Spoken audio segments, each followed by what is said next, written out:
Gipang rescue sa emergency response team sa Central 911 ang mga empleyado sa usa ka call center company sulod sa usa ka mall sa Quimpo Boulevard, Davao City human nga nag-crack ang atubangan sa building ingon man nga buak ang samin.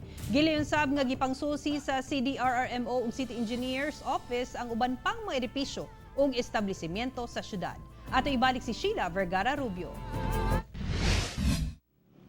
Dayag nga makita sa atubangan nga bahin sa Felcree Centrale ang dagkong liki sa exterior wall sa mall ug nangapakpak ang finishing sa semento. Gipang rescue ang mga empleyado sa 12th floor sa maong building. Asan himutang ang usa ka call center company. Sanglit nga angol na ang uban sa sulod, human nga natumbahan ang uban sa locker. Kapin 20 ka mga empleyado ang gitambalan sulod sa ambulance bus sa 911. Si Nika Amboy, call center agent, nakahiagom og piang sa tiil, dihang nagdali-dali na pagawa sa building. Kiniilabi na nga sa sulod kuno, doon na mga nangabuak nga bildo. Wala ko sugid kayo siya, tapos nangahulog among locker, tanan, nangatumba.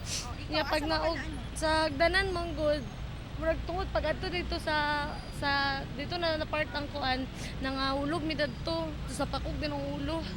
Sigon sa CDRRMO nga gawa sa maong mall, natala usab ang major damage sa Gaisano Grand Turil, moderate crack sa ubang tuluhaan, minor damage sa Deco Arts Ecoland, pipila kasto sa Turil Public Market ug uban pa.